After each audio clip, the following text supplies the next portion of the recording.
মুহূৰ্তৰ আন এক ডাঙৰ খবৰ ৰাজ্যৰ মুখ্যমন্ত্ৰী ডক্টৰ হিমন্ত বিশ্ব শৰ্মাই স্মাৰ্ট মিটাৰক লৈ সিদিনা দেখিবলৈ পোৱা গৈছিল এক তুলুঙা মন্তব্য কৰিছিল যি সময়ত সমগ্ৰ ৰাজ্যতে স্মাৰ্ট মিটাৰক লৈ প্ৰতিবাদৰ জোৱাৰ উঠিছে প্ৰতিবাদত নামি পৰিছে ঘৰৰ কাম বন এৰি ৰাজপথলৈ ওলাই আহিছে হাজাৰ হাজাৰ মহিলা তেনে মুহূৰ্ততে হিমন্ত বিশ্ব শৰ্মাৰ ফালৰ পৰা তুলুঙা মন্তব্য কৰি কোৱা হৈছিল যে স্মাৰ্ট মিটাৰৰ জৰিয়তে বিদ্যুতৰ মাসুল বাঢ়িবই নোৱাৰে হিমন্ত বিশ্ব শৰ্মাৰ এই মন্তব্য তাৰ পিছতে এটা হিমন্ত বিশ্ব শৰ্মাক উভতি ধৰিছে ৰাজ্যৰ বিৰোধী দলসমূহে বিৰোধী দলৰ নেতৃবৰ্গৰ ফালৰ পৰা কোৱা হৈছে যে হিমন্ত বিশ্ব শৰ্মা হাল এৰি হিয়াল খেদা মুখ্যমন্ত্ৰী পুনৰবাৰ কৈছো বিৰোধীৰ ফালৰ পৰা কটাক্ষ কৰি কোৱা হৈছে যে হিমন্ত বিশ্ব শৰ্মা হাল এৰি হিয়াল খেদা মুখ্যমন্ত্ৰী হিমন্ত বিশ্ব শৰ্মাই বৰ্তমান সময়ত সৰ্বসাধাৰণ জনতাৰ দুখ দুদৰ্শা সৰ্বসাধাৰণ জনতাৰ সমস্যাসমূহ দেখি পোৱা নাই এক প্ৰকাৰ ক'বলৈ গ'লে হিমন্ত বিশ্ব শৰ্মাই চৰম অৱহেলা কৰিছে সৰ্বসাধাৰণ জনতাক বিৰোধী দলৰ ফালৰ পৰা কোৱা হৈছে যদিহে হিমন্ত বিশ্ব শৰ্মা চৰকাৰে ৰাইজৰ কথা নুশুনে ৰাইজৰ সমস্যাৰ আজি যদি বুজ নলয় সমস্যাৰ কথা নাভাবে তেনেহলে হিমন্ত চৰকাৰৰ পতন একেবাৰে নিশ্চিত এই মুহূৰ্তত এই ডাঙৰ খবৰ লৈ আহিছে নিতক বিশ্ব শৰ্মা ডাঙৰীয়াক কৈছো যে আপুনি হাল এৰি খিয়াল খেদা মুখ্যমন্ত্ৰী মই মাননীয় মুখ্যমন্ত্ৰীক এটা কথা ক'ব বিচাৰিছো নিৰ্বাচনৰ আগত 300 ইউনিটকে বিজুলী ফ্ৰী দিম বুলি কৈছিলে আমিতো কেতিয়াও ফ্ৰীকে বিজুলী লোৱা নাই আমি সদায় আমাৰ যেটো দিব লাগে চৰকাৰক আমি সদায় দি মানে আদায় কৰি আহিছো কিন্তু স্মাৰ্ট মিটাৰৰ মাজত আজি প্ৰত্যেক ঘৰ মানুহে কোনোবাই 700 দি আছিল আজি 3000 টকা বিল দিব লাগে অকল স্মাৰ্ট মিটাৰৰ কথাটোই নহয় পানী বিলেও জ্বলাকলা খুৱাইছে মানুহে পানী আজি এখন কিনি খাবলগীয়া অৱস্থা যেটো হৈছে ইউ মানুহক জ্বলাকলা খুৱাইছে চৰকাৰখন কিহৰ কাৰণে হৈছে আজি জনমভূমি পেপাৰত মই ফ্ৰণ্ট লাইনত পালো আৰু কেবাখনো স্কুল বন্ধ হ'বলৈ গৈ আছে কেৱল স্মাৰ্ট মিটাৰে জ্বলাকলা খুওৱা নাই গোটেই অসমীয়াৰ সিস্টেমটো কলাপস কৰিবলৈ গৈ আছে অসমীয়া মানুহসকলক মানসিকভাৱে হাৰাশাস্তি দিবলৈ যোৱা এই চৰকাৰখনক মই হিমন্ত বিশ্ব শৰ্মা ডাঙৰীয়াক কৈছো যে আপুনি হাল এৰি খিয়াল খেদা মুখ্যমন্ত্ৰী অসমৰ মানুহক আৰু যাতে মাধমাৰ নিদিয়ে কাৰণ আমি টেক্স পে কৰি আছো নহয় গতিকে তেওঁক মই সেইকাৰণে এটা কথা অনুৰোধ জনাইছো যে স্মাৰ্ট মিটাৰ যাতে আৰু নকৰে আৰু গোটেই আদানীয়ে গোটেই কামখিনি লৈছে গতিকে আদানীক প্ৰফিট দিবৰ কাৰণে কানেকশ্যন পাব্লিক মানিৰে কালেকশ্যন আদানীয়ে কৰিব সেইটো আমি সহ্য নকৰিম চাওক স্মাৰ্ট মিটাৰ এতিয়া অভাৰ স্মাৰ্ট হ'বলৈ আৰম্ভ কৰিছে যোৱা মাহটোত প্ৰত্যেকটো পৰিয়ালৰ বিল অতিমাত্ৰা বৃদ্ধি পাইছে মোৰ নিজৰ ঘৰত যোৱা 20 বছৰত কেতিয়াও 6000 ক্ৰছ কৰা নাছিলে কালি এবাৰ 11000 দিবলগীয়া হৈছে এইটোৱে প্ৰমাণ কৰে যে স্মাৰ্ট মিটাৰবিলাক এতিয়া চৰকাৰৰ এটা লুণ্ঠনৰ আহিলা চৰকাৰ চলাবৰ কাৰণে দৰিদ্ৰ জনসাধাৰণক ৰাজ্যবাসীক লুণ্ঠনৰ অন্য এটা হাতিয়াৰৰ নাম হৈছে এতিয়া স্মাৰ্ট মিটাৰ অকল স্মাৰ্ট মিটাৰে নহয় স্মাৰ্ট মিটাৰৰ কাৰণে ইলেক্ট্ৰিচিটি কাৰেণ্টত যিমান গৰম থাকে সিমান গৰম এতিয়া ৰাইজৰ মূৰতো উঠি আছে ইলেক্ট্ৰিচিটি কাৰেণ্টৰ যিটো গৰম সেই গৰম এতিয়া মানুহৰ মূৰত উঠি আছে এতিয়া চৰকাৰৰ অৱস্থা কি হ'ব আপুনি চাব মুখ্যমন্ত্ৰী ডাঙৰীয়াই আমাৰ দেশৰ ভিতৰত অসম শীৰ্ষ 5খন ৰাজ্যৰ এখন হ'ব বুলি কৈছিল এতিয়া অসম 3টা বিষয়ত শীৰ্ষলৈ আহিছে প্ৰথম দেশৰ ভিতৰত পাৰ্চেণ্টেজ ৱাইজ অসমত নিবনুৱা সংখ্যা 1 নম্বৰ সংস্থাপনহীনতা অসম 1 নম্বৰ এতিয়া দেশৰ ভিতৰত নাৰী নিৰ্যাতনত অসম 1 নম্বৰ আৰু মদৰ দোকান আমাতকৈ ডাঙৰ ৰাজ্য য'ত জনসংখ্যা আমাতকৈ বেছি মদৰ দোকানত জনসংখ্যা অনুপাতে অসম এতিয়া 1 নম্বৰ কাৰণ মুখ্যমন্ত্ৰী ডাঙৰীয়াৰ দৃষ্টিভংগীত কেৱল চৰকাৰখন চলিবলৈ পইচা লাগিলে জাতি ভৱিষ্যত প্ৰজন্ম যি হৈ থাকক গতিকে এই কথাবিলাক ৰাইজে চাই আছে আৰু সেইকাৰণেই চৰকাৰ আৰু মুখ্যমন্ত্ৰীৰ যে জনপ্ৰিয়তা দিনক দিনে হ্ৰাস পাইছে সেইটো অকল মুখ্যমন্ত্ৰীয়ে গম পোৱা নাই বাকী সকলোৱে গম পাই আছে চাওক যদি সঁচাকৈ মুখ্যমন্ত্ৰীয়ে তেখেতৰ আহৰণ কৰা সম্পত্তি ৰাইজক দিব বিচাৰিছে এইটোখনতো উইল কৰিব লাগিব আৰু উইল কৰাৰ কথা তেখেতেই কৈছে উইলখন কৰি দিলে কথা শেষ প্ৰশ্ন আপুনি নুসুধে ময়ো উত্তৰ দিব নালাগে তেখেতে উইল কৰিম বুলি কৈছে উইলখন কৰি দিয়ক মৃত্যুৰ পিছতে উইলখন চোৱা হয় তেওঁ কিয় ক'লে যে মই দিম বুলি আমিতো কোৱা নাই আমিতো মৃত্যু হ'লে আমাৰ যি থাকিব ল'ৰা ছোৱালীয়ে পাব চিধা কথা দিলীপ বৰাই যদি দিয়ে নাজানো মোৰ যি থাকিব মই ক'তো কোৱা নাই যে আমি বেলেগক দিম এজনেই মানুহে অসমত কৈছে যে আমি ঢেৰ গোটাইছোঁ আমাৰ গোটেই সম্পত্তি গোটাই আছোঁ, কিন্তু চব দি দিয়ক। আমি পঞ্চায়ত নিৰ্বাচনৰ কাৰণে কংগ্ৰেছ দল সাজু। আমাৰ ৱাৰ্ড মেম্বাৰ চিনাক্তকৰণ বা ৱাৰ্ড মেম্বাৰ প্ৰাৰ্থী বাছনি, প্ৰেচিডেণ্টৰটো এইবাৰ নহয়েই, কাউন্সিলাৰ, জিলা পৰিষদ, এই সম্পৰ্কত আমাৰ প্ৰায় আলোচনা শেষ হৈছে। চৰকাৰে কিয় লেহেমীয়া কৰি আছে? চৰকাৰে মুখ্যমন্ত্ৰী ডাঙৰীয়াৰ কথাবিলাকে গুৰুত্বহীন হৈ পৰিছে। মুখ্যমন্ত্ৰীগৰাকীয়ে কৈছিলে 15 আগষ্টৰ ভিতৰত ডিলিমিটেশ্যনৰ ড্ৰাফ্ট প্ৰকাশ পাব। আজি 20 আগষ্ট হ'ল। তো চিফ মিনিষ্টাৰ এজনে যদি কথা এটা ক'লে যদি অফিচাৰে কথাটো ইমপ্লিমেণ্ট নকৰে, এইটো গোটেই ৰাজ্যখনৰ কাৰণে অত্যন্ত অশুভ পৰম্পৰা। মই আশা কৰিম যে যিবিলাক কথাৰ কাৰণে পঞ্চায়ত নিৰ্বাচনটো পিছুৱাই নি আছে, তাৰ ভিতৰত এটা হৈছে পঞ্চায়তৰ ডিলিমিটেশ্যন। অতি শীঘ্ৰে ডিলিমিটেশ্যনৰ ড্ৰাফ্ট প্ৰকাশ কৰিব লাগে। আমি সেই সম্পৰ্কত আমাৰো যোগদান থাকিব আৰু আমি অতি শীঘ্ৰে সময়মতে পঞ্চায়ত নিৰ্বাচন হোৱাটো বিচাৰোঁ। গোটেই অসম জুৰি হিমন্ত বিশ্ব শৰ্মাই সাংঘাতিক ধৰণৰ এটা লুণ্ঠন চলাইছে। আগতে লুণ্ঠনটো চলাইছিলে যে মটৰচাইকেল চলাই যোৱা মানুহৰ ওপৰত ফাইন, জৰিমনা। আগতে লুণ্ঠনটো চলাইছিলে যে ট্ৰেক্টৰৰ ওপৰত, খেতিয়কৰ ট্ৰেক্টৰৰ ওপৰত ফাইন, জৰিমনা। তাৰপিছত লুণ্ঠনটো চলাইছিলে যে আপোনাৰ কি কয়, আপোনাৰ নগৰবিলাকত, সৰু সৰু নগৰবিলাকত চলাই থকা যিটো ইলেক্ট্ৰনিক ৰিক্সা বা বেটেৰী ৰিক্সা, সেই বেটেৰী ৰিক্সাৰ ওপৰত জৰিমনা।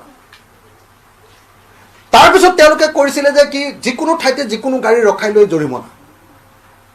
ইটোৰ পাছত সিটো এনেকৈ ডকাইতি কৰি হিমন্ত বিশ্ব শৰ্মা চৰকাৰে এনেকৈ আমি দেখিছিলোঁ যে জৰিমনা কৰি এনেকৈ কাম কৰিছিলে। এতিয়া দেখা গৈছে যে এইবাৰ আকৌ তেওঁলোকে একদম মাছ জৰিমনা, মাছ ফাইন এটা আৰম্ভ কৰিছে। কি এইবাৰ অকল বিদ্যুতৰ জৰিয়তে এইবাৰ একদম স্মাৰ্ট মিটাৰৰ নামত আচলতে বেলেগ একো কৰা হোৱা নাই। স্মাৰ্ট মিটাৰ হ'ল স্মাৰ্টলি আচলতে এইটো মাছ ফাইন বা গণজৰিমনা। বাৰম্বাৰ আপোনালোকে নিজে দেখিছে যে বাৰম্বাৰ কি ধৰণে বিদ্যুতৰ দাম বঢ়াইছে। আজি আকৌ সংবাদ মাধ্যমত পালোঁ যে বিদ্যুতৰ দাম আকৌ ইনষ্টলেশ্যন, কোনোবা মানুহে ঘৰে যদি বিদ্যুৎ লয় তেতিয়াহ'লে আগতে যদি 1200 টকা আছিলে এতিয়া 2400 টকা কৰি দিলে। সেইটো এনেকুৱা পৰিস্থিতি কৰি দিলে। আপোনালোকে সকলোৱে দেখিছে যে বিদ্যুতৰ মাচুল বঢ়াই দিছে। আনহাতে আমি দেখিবলৈ পাইছোঁ যে গোটেই স্মাৰ্ট মিটাৰ লগাই এফালৰ পৰা মানুহক লুণ্ঠন কৰিছে। 400 টকা যদি দিছিলে 1600 টকা আহিছে এতিয়া। আগতে 400 টকা যদি বিল দিছিল, আগতে 600 টকা যদি বিল দিছে এতিয়া 2800 টকা বিল আহিছে। আগতে 800 টকা যদি বিল দিছিলে এতিয়া 3200 টকা বিল আহিছে। মানে চাৰিওফালে মানে যেনেকৈ ব্ৰিটিছ চৰকাৰে যেনেকৈ তামোলৰ ওপৰত, নাঙলৰ ওপৰত, চবৰ ওপৰতে ফাইন লগাই গৈছিলে, টেক্স লগাই গৈছিলে। নাঙলৰ ওপৰত টেক্স, তামোল গছৰ ওপৰত টেক্স, পাণ গছৰ ওপৰত টেক্স। এতিয়া বিজেপি চৰকাৰৰ নিজৰ অৰ্থনৈতিক সংকট নাইকিয়া কৰিবৰ কাৰণে এতিয়া গণজৰিমনা এটা আৰম্ভ কৰিছে, আৰু সেই গণজৰিমনাটোৰ নাম হ'ল স্মাৰ্ট মিটাৰ। অসমৰ মুখ্যমন্ত্ৰীয়ে কৈছে যে নহয়, স্মাৰ্ট মিটাৰ লগালে মানে মানুহৰ বিদ্যুতৰ মাচুলটো কমেই হয়। যদি মাচুলটো কমেই হয় তেতিয়াহ'লে কেলৈ স্মাৰ্ট মিটাৰ লগাইছে? চৰকাৰটো বেছিকৈ ৰাজহ পাই আছিলে তেতিয়াহ'লে পুৰণি ছিষ্টেমত সেইটোকে ৰাখিব লাগিছিল। এতিয়া যদি স্মাৰ্ট মিটাৰ লগাই দিলে চৰকাৰে ৰাজহটো কমেই পায়, তেতিয়াহ'লেতো চৰকাৰে লগাবই নালাগে। এনেই পইচাও খৰচ কৰিছে, আকৌ পইচাও কম পাব, তেতিয়াহ'লে লগাবই নালাগে। চৰকাৰকতো টেক্স লাগে, চৰকাৰকতো ৰাজহ লাগে, তেতিয়া কেলৈ লগাইছে? লগাবই নালাগে। একদম মুখ্যমন্ত্ৰীয়ে সম্পূৰ্ণৰূপে মিথ্যাচাৰ কৰিছে, আৰু মুখ্যমন্ত্ৰীয়ে এইটোক স্মাৰ্ট মিটাৰটোক, বিদ্যুৎ বিভাগটোক এটা গণজৰিমনাৰ এটা ডিপাৰ্টমেণ্টত পৰিণত কৰিছে। সমগ্ৰ অসমবাসী ৰাইজৰ ওপৰত এটা গণজৰিমনা বিহিছে। সমগ্ৰ অসমবাসী জনতাৰ ওপৰত এটা ৰাজহুৱা জৰিমনা বিহিছে, আৰু এই ৰাজহুৱা জৰিমনাটোৰ নামেই হ'ল স্মাৰ্ট মিটাৰ। হিমন্ত বিশ্ব শৰ্মাৰ ৰাজহুৱা জৰিমনাৰ নামটো হ'ল স্মাৰ্ট মিটাৰ। আমি এই স্মাৰ্ট মিটাৰ হয় বন্ধ কৰিবৰ কাৰণে আহ্বান জনাইছোঁ, নহ'লে এই বিসংগতিপূৰ্ণ স্মাৰ্ট মিটাৰ সম্পূৰ্ণৰূপে নাইকিয়া কৰি নতুন স্মাৰ্ট মিটাৰ যি কেতিয়াও বিসংগতিপূৰ্ণ নহয়, অথচ বিজুলী মাচুল কমে, তেখেতে কোৱাৰ নিচিনাকৈ বিজুলী মাচুল কমে, তেনেকুৱা স্মাৰ্ট মিটাৰ আমাৰ। কিন্তু অসমৰ মুখ্যমন্ত্ৰীৰ তেনেকুৱা স্মাৰ্ট মিটাৰটো আমি ক'তো দেখা নাই। চবৰ ঘৰতে স্মাৰ্ট মিটাৰ দাম বাঢ়িছে, 400 টকাটো 1600 টকা এতিয়া বিল। গতিকে আমি এইটো বন্ধ কৰিবৰ কাৰণে আহ্বান জনাইছোঁ। মুখ্যমন্ত্ৰী মহোদয়ে কিয়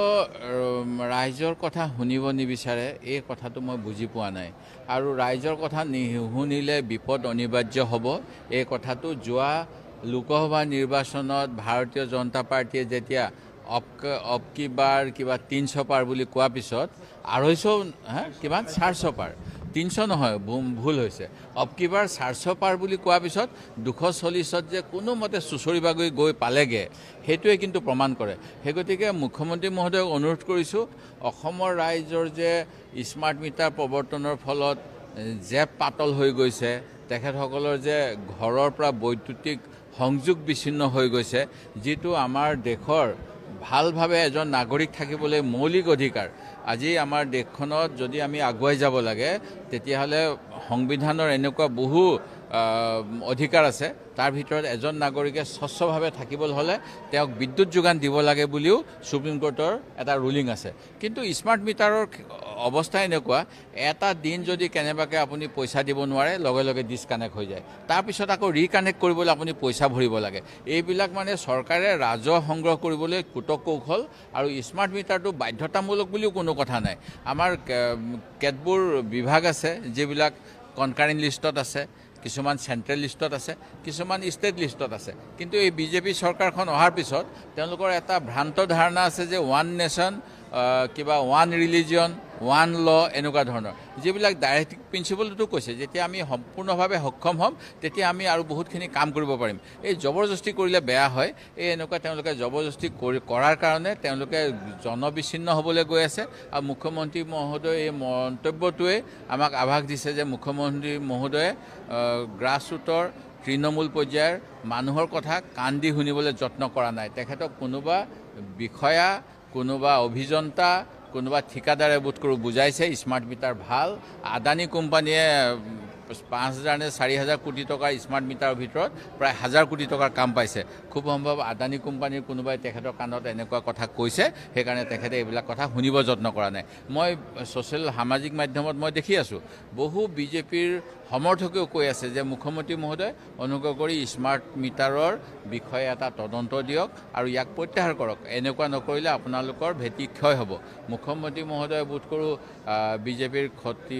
হোৱাটোৱে বিচাৰিছে নেকি মোৰ সন্দেহ হৈছে কিন্তু আমি কংগ্ৰেছ দলে ইয়াৰ প্ৰতিবাদ কৰি আছোঁ মই গুৱাহাটী উচ্চ ন্যায়ালয়ত এখন পত্ৰ লিখি জনাইছোঁ যে স্মাৰ্ট মিটাৰৰ ফলত আমাৰ বিপদ হৈছে তাৰ বিষয়ত আপোনালোকে ব্যৱস্থা লওক কি ব্যৱস্থা ল'ব মই নাজানো কিন্তু স্মাৰ্ট মিটাৰে আমাৰ মানুহক যে জ্বলা কলা খুৱাইছে এইটো নিশ্চিত আমাৰ নিশ্চিতভাৱে বহুতখিনি কথাই আছে চব গুৱাহাটীৰ মানুহকতো জুলাই মাহত পানী খুৱাম বুলি কৈছে খোৱা পানী এতিয়াতো কি পানী খুৱাই আছে আপোনালোকে দেখিছে বৰষুণৰ পানীৰ ফলত এনেকৈ জুলুকে মানুহে পানী খাব লগা হৈছে সেই গতিকে গুৱাহাটীৰ বিষয়ে সেই কথাও আছে আৰু অন্যান্য কথা আছে আৰু শিক্ষকসকলৰ এতিয়া পৰ্টেল দিছিলে পৰ্টেল দিয়াৰ পিছত কৈছিলে যে তেওঁলোকৰ ট্ৰেন্সফাৰ পষ্টিং হ'ব এজনীয়া শিক্ষক নাথাকিব আমাৰ যেতিয়া আমি ৰাইট টু এডুকেশ্যন গ্ৰহণ কৰিছোঁ গ্ৰহণ কৰাৰ পিছত আজি ইমান বছৰ হৈ গ'ল এতিয়াও এনেকুৱা বহুত বিদ্যালয় গৃহ আছে য'ত একেটা হলতে ক শ্ৰেণীৰ পৰা পঞ্চম শ্ৰেণীলৈকে পঢ়ে অৰ্থাৎ কোনো ছেপাৰেশ্যন নাই এখন কাণেদি যদি তেওঁলোকে ক্লাছ 1ৰ কথা শুনে এখন কাণেদি ক্লাছ 2ৰ কথা শুনে এখন কাণেদি যদি ক্লাছ 3ৰ কথা শুনে এখন কাণেদি ক্লাছ 4ৰ কথা শুনে এনেকুৱা কৰি পেলাই আমাৰ অসমীয়া মাধ্যমৰ যে ল'ৰা ছোৱালীৰ ভৱিষ্যতটো ধ্বংস কৰি আছে এইবিলাক কথাও আছে সেই গতিকে আমি কি কৰিম আমাৰ বিধানী বৈঠকত আলোচনা হ'ব তাৰপিছত আমি সিদ্ধান্ত ল'ম মই কালি চিটি মলত নে ক'ৰবাত হ'ব বুলি ক'লে তাৰপিছত ফুটুকাৰ ফেন বুলি শুনিলোঁ মই ভবা নাই যে আলফাই এনেকুৱা কাম কৰিছে আলফাক মই এতিয়াও শক্তিশালী বুলি বিশ্বাস কৰোঁ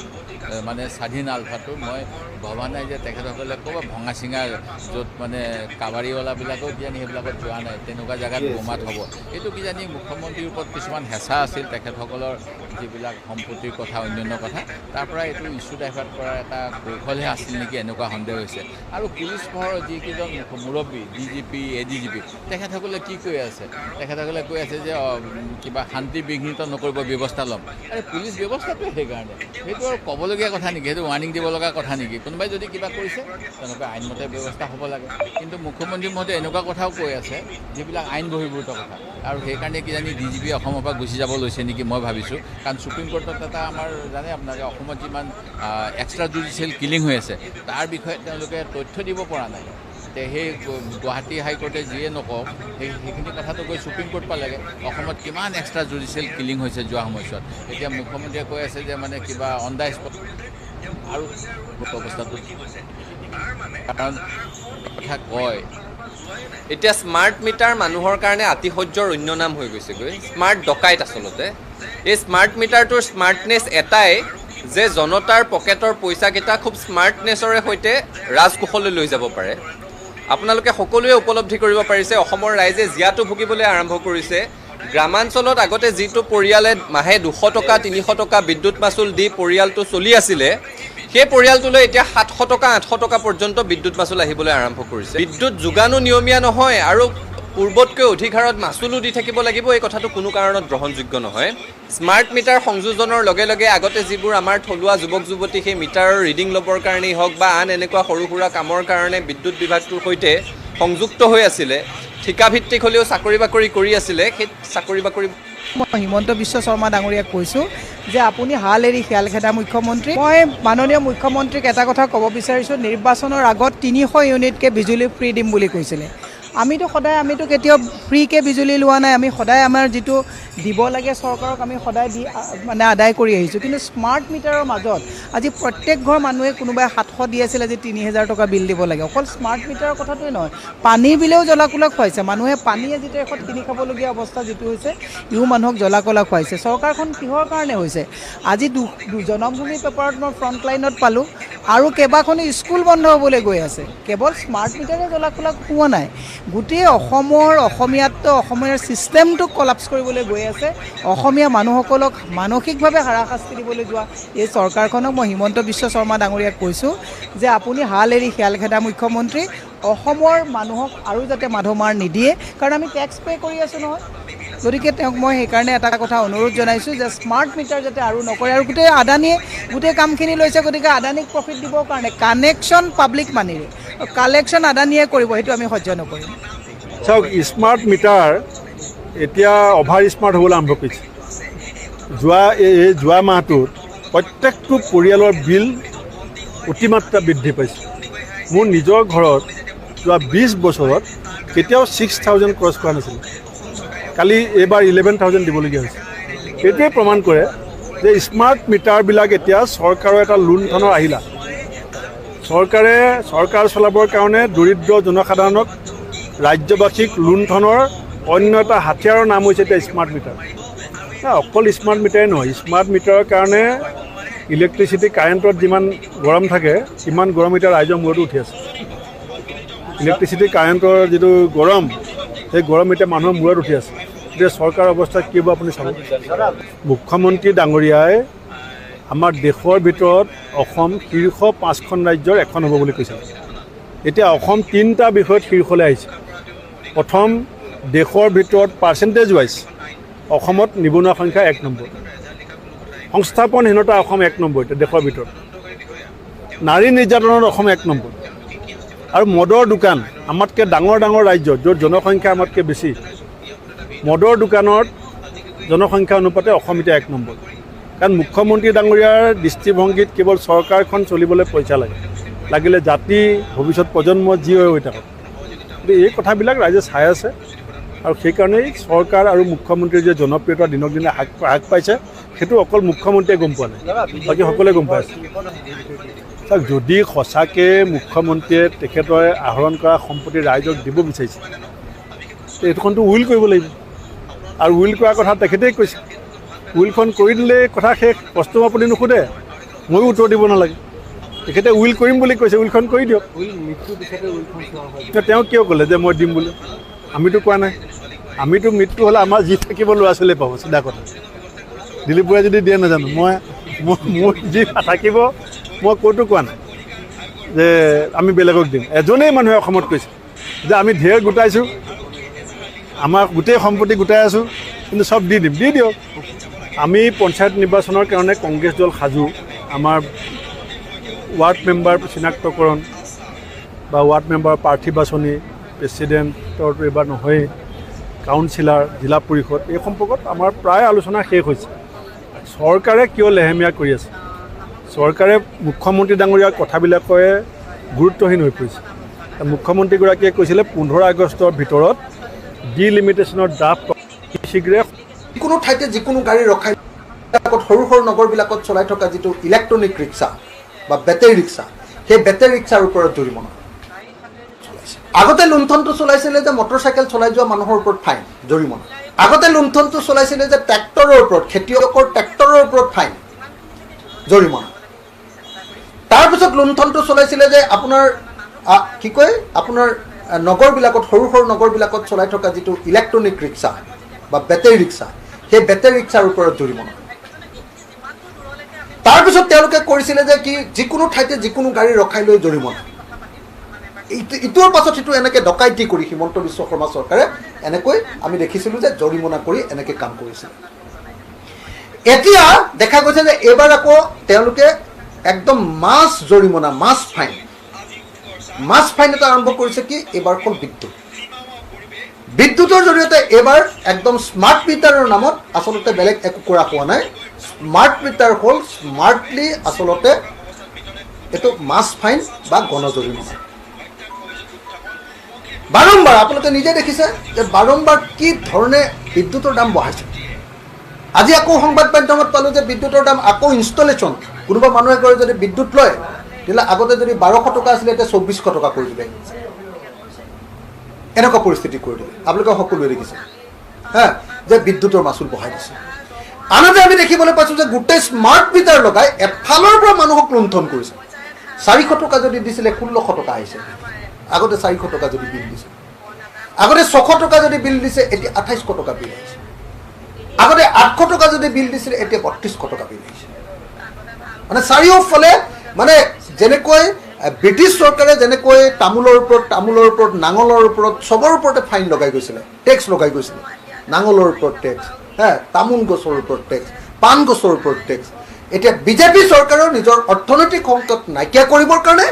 এতিয়া গণজৰিমনা এটা আৰম্ভ কৰিছে আৰু সেই গণজৰিমনাটোৰ নাম হ'ল স্মাৰ্ট মিটাৰ অসমৰ মুখ্যমন্ত্ৰীয়ে কৈছে যে নহয় স্মাৰ্ট মিটাৰ লগালে মানে মানুহৰ বিদ্যুতৰ মাচুলটো কমেই হয় যদি মাচুলটো কমেই হয় তেতিয়াহ'লে কেলৈ স্মাৰ্ট মিটাৰ লগাইছে চৰকাৰটো বেছিকৈ ৰাজহ পাইছিলে তেতিয়াহ'লে পুৰণি ছিষ্টেমত সেইটোকে ৰাখিব লাগিছিল এতিয়া যদি স্মাৰ্ট মিটাৰ লগাই দিলে চৰকাৰে ৰাজহটো কমেই পায় তেতিয়াহ'লেতো চৰকাৰে লগাবই নালাগে এনেই পইচাও খৰচ কৰিছে আকৌ পইচাও কম পাব তেতিয়াতো লগাবই নালাগে চৰকাৰটো টেক্স লাগে চৰকাৰটো ৰাজহ লাগে তে কেলৈ লগাইছে লগাবই নালাগে একদম মুখ্যমন্ত্ৰীয়ে সম্পূৰ্ণৰূপে মিথ্যাচাৰ কৰিছে আৰু মুখ্যমন্ত্ৰীয়ে এইটো স্মাৰ্ট মিটাৰটোক বিদ্যুৎ বিভাগটোক এটা গণজৰিমনাৰ এটা ডিপাৰ্টমেণ্টত পৰিণত কৰিছে সমগ্ৰ অসমবাসী ৰাইজৰ ওপৰত এটা গণজৰিমনা বিহিছে সমগ্ৰ অসমবাসী জনতাৰ ওপৰত এটা ৰাজহুৱা জৰিমনা বিহিছে আৰু এই ৰাজহুৱা জৰিমনাটোৰ নামেই হ'ল স্মাৰ্ট মিটাৰ হিমন্ত বিশ্ব শৰ্মাৰ ৰাজহুৱা জৰিমনাৰ নামটো হ'ল স্মাৰ্ট মিটাৰ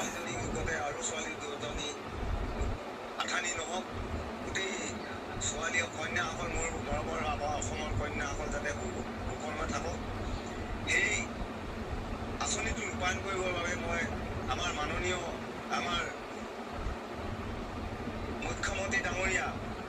যিজনে আমাৰ কন্যাসকলৰ বাবে বা মাতৃসকলৰ বাবে চিন্তা কৰে তেওঁক মানে অনুৰোধ জনাইছোঁ পংখী স্বামী নীতিকেশ দাসৰ আন ছোৱালীৰ সৈতে পৰকীয়া প্ৰেম আছিল বুলি অভিযোগ পংখী সন্দিকৈ পিতৃ মাতৃয়ে নীতিকেশ দাসৰ বেলেগ ছোৱালীৰ সৈতে থকা সম্পৰ্কৰ প্ৰমাণ লাভৰ পিছতে পংখীৰ সৈতে কাজিয়া হৈছিল বুলি অভিযোগ মাতৃৰ উল্লেখযোগ্য যে শিৱসাগৰ জিলাৰ নিতাইপুখুৰী অঞ্চলৰ দুলৰিচিগা গাঁৱৰ ভৈৰৱ সন্দিকৈ আৰু দীপিকা সন্দিকৈ কইনা পংখী সন্দিকৈক যোৱা 3 অক্টোবৰত বিয়া দিছিল সাপেখাতিয়ে চৰকাৰী বিদ্যালয়ৰ শিক্ষক নীতিকেশ দাসলৈ চলিত মাহৰ 3 মে তাৰিখৰ শুকুৰবাৰে পুৱাই নামৰূপ BBFCL ভাড়াঘৰৰ কোঠাত সন্দেহজনকভাৱে চিপ লোৱা অৱস্থাত উদ্ধাৰ হৈছিল পংখী সন্দিকৈ নিথৰ দেহ স্পষ্টকৈ মুখমণ্ডলৰ লগতে সৰ্বশৰীৰত আঘাতৰ চিহ্ন প্ৰত্যক্ষ কৰিছিল পৰিয়ালৰ লোকে পংখী সন্দিকৈ স্বামী নীতিকেশ দাসে মৰিয়াই হত্যা কৰি আত্মহত্যাৰ ৰূপ দিয়াৰ অভিযোগ ভাগি পৰা পংখীৰ পিতৃ মাতৃ ভৈৰৱ সন্দিকৈৰ জ্যেষ্ঠ কন্যা 22 বছৰীয়া পংখী সন্দিকৈ আছিল এগৰাকী প্ৰতিভাৱান যুৱতী বিভিন্ন সাংস্কৃতিক কৰ্মৰ লগত জড়িত আছিল পংখী সৰুৰে পৰা মেধাৱী ছাত্ৰী আছিল পংখী সন্দিকৈ শিৱসাগৰ ছাত্ৰ একতা সভাৰ সহকাৰী সাধাৰণ সম্পাদিকা আছিল পংখী সন্দিকৈ মডেলিং এংকৰিং আৰু অভিনয়ৰ প্ৰতি ৰাপ আছিল তেওঁ নামৰূপ আৰক্ষীয়ে নীতিকেশ দাসক গ্ৰেপ্তাৰ কৰি ডিব্ৰুগড় জিলা কাৰাগাৰলৈ প্ৰেৰণ কৰে যদিও নামৰূপ আৰক্ষীয়ে চুটলিপি দি পংখীৰ নাবালিকা পত্নীয়ে এজাহাৰ লিখোৱা বুলি অভিযোগ পৰিয়ালৰ লোকৰ লগতে বিভিন্ন দল সংগঠনৰ সেয়েহে সমগ্ৰ তদন্ত প্ৰক্ৰিয়াটোৱেই সন্দেহৰ আৱৰ্তত সোমাই পৰিছে দিছে বুলি মন্তব্য বিভিন্ন দল সংগঠনৰ। শিৱসাগৰৰ পৰা পাৰ্শ্বজ্যোতি গগৈ।